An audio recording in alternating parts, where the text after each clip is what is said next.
All right, y'all. Haight Street Voice here, and I am super over the moon to be here at Michael Zagaris' house, staring at a photo that he took, which is kind of a good beginning of this interview I'm about to do with the fabulous, legendary photographer Michael Zagaris.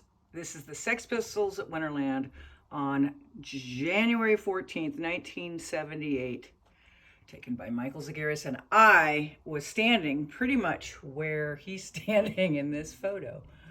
And yeah, it was my very first concert, and it's where we're going to start this interview.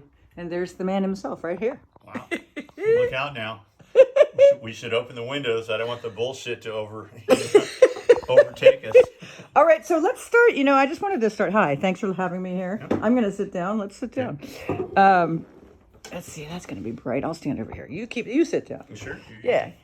I'll sit over here. Or you can move. Yeah, that chair. You can. We're winging it, kids. So I thought that we'd start with that Winterland photo because you are being so incredibly gracious and wonderful to allow me to use that amazing, iconic photo of Bill Graham in front of the Winterland, because this is the winter edition. I thought it very apropos, and I just finished interviewing David Graham. Sure. And Bill is sort of the idea of survival, the apple, the music, and how that really it's woven into the fabric of San Francisco. And I thought maybe we could start with you telling me about Winterland, that photo of Bill, what that was about. Well, that photo I took of Bill was actually in front of the marquee at Winterland the late morning of the last show ever at Winterland. It was going to be the Grateful Dead, the Blues Brothers, and that was going to bring down the curtain. And I remember even at the time taking it, I was in disbelief because Winterland was such a great venue, and it not only for rock and roll. They used to have the Ice Capades there, which I didn't give a shit about the Ice Capades, but I remember as a kid it was like a big deal. But they had boxing matches, real boxing matches, and then I remember seeing Ali Frazier there. And it was jammed, and it was like being at the fight. Limos pulled up, every pimp and player in town was there in between rounds, like hundreds and thousands, people, $100 bills. People were drinking, they were doing coke, they were smoking, and when the fight was going on, people were on their feet screaming and yelling. That was Winterland. What year was that, the Frazier thing? 1971. Okay, early 70s. Yeah. And that was a big deal. That was one of the big fights. Do you remember the first gig you saw? I mean, that's a big question to have you go back in your memory brains of at the Winterland. You remember? Probably the Dead. Bill used to always have. At that point in time, when they started using Winterland, Bill had gone from the Fillmore, which needed to be upgraded, it was kind of small, to Fillmore West. Well, he'd have his shows at Fillmore West, and usually he'd book, if you were playing, you'd come in and play Thursday night, Friday night, and then if you're a really big band, Saturday night and Sunday night, they'd have it at Winterland because Winterland seated more people. And so I probably had seen the Dead, Quicksilver. So that's like 66, 67? No, at Winterland they didn't start using until 68. Oh, okay. The end of 68. Okay. And yeah, that's where and I can't remember the first show I saw there. I was doing so many shows for a while. I was going to 2 and 3 shows a week because by that time, I had started working on a book on how the English musicians had come over here using our blues roots, a lot of which many Americans had never heard, using their sense of style and fashion and changing our culture and in turn being changed by it. Yeah. And so I was hanging out. And in those days, I would show up at Fillmore West to start out. I'd have a camera, not because I wasn't a photographer at the time, but just to document what I was doing. I had a tape recorder, and I'd have 2 or 3 joints in my pocket, and I'd hustle my way backstage. You could do that all in those days. And hang out with the bands. Wow. And we'd smoke weed, and we'd talk. I'd just turn on the tape recorder. Remember, at that point in time, we were all the same age. And, Which is how much about then? early 20? 20s, Yeah. 21, Uh-huh. 22, Okay. 23, Yeah. some younger, Yeah. a few older, but it was all, we were all part of the same thing. And even if you were a quasi star like Eric Clapton with Cream, you were a kid, and you were kind of like, oh, fuck me, this is not fucking amazing.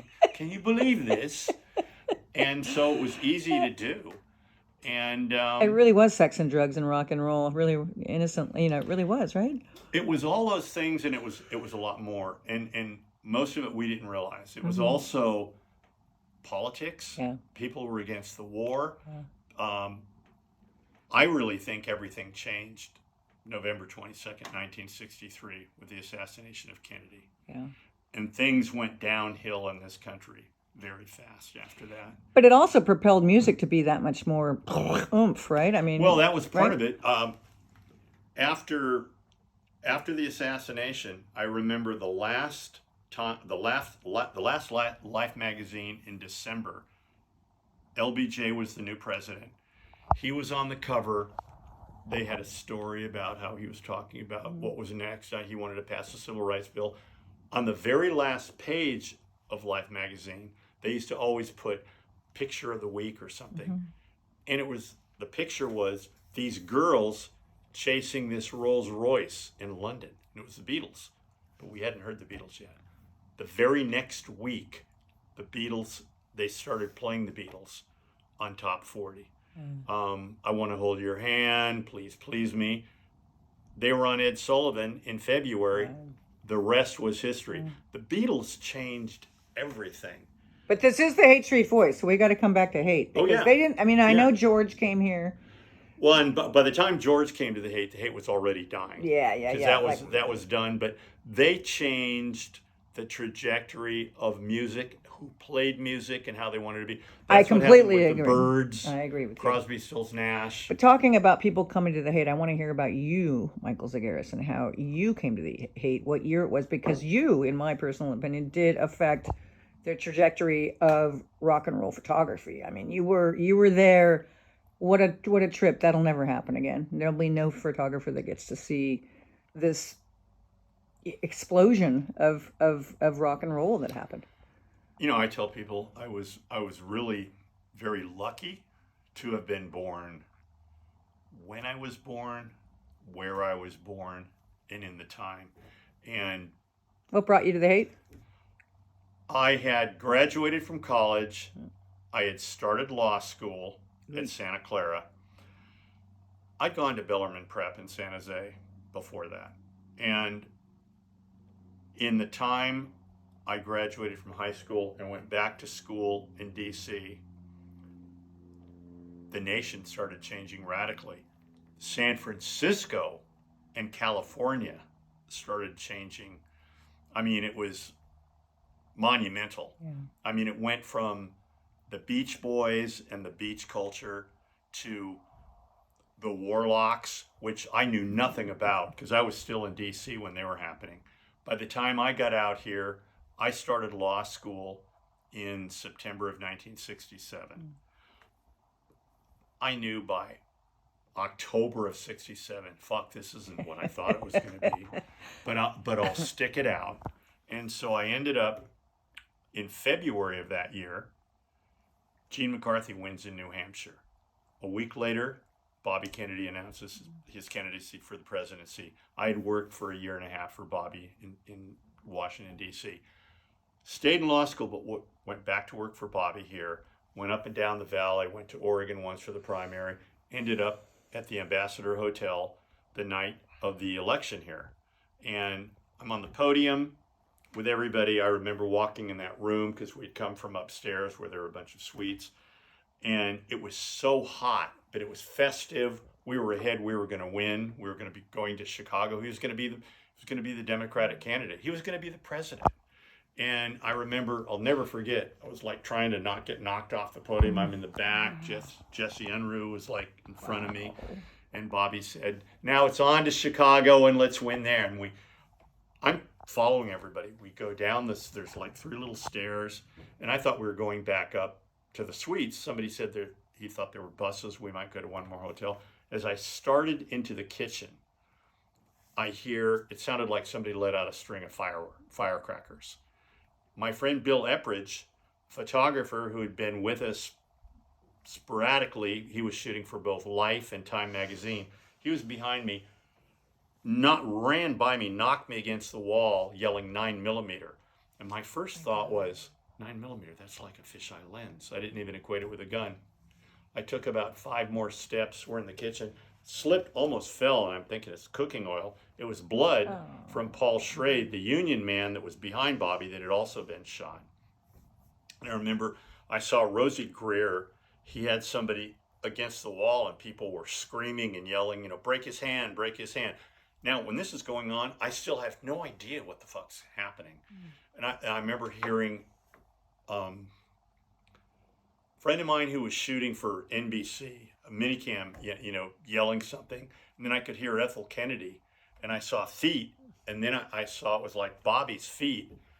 And it was, when this is all happening, you're just kind of like, well, to make a long story short, we all know what happened. I had to fly back the next morning to SFO from LAX because I had a contracts final in law school.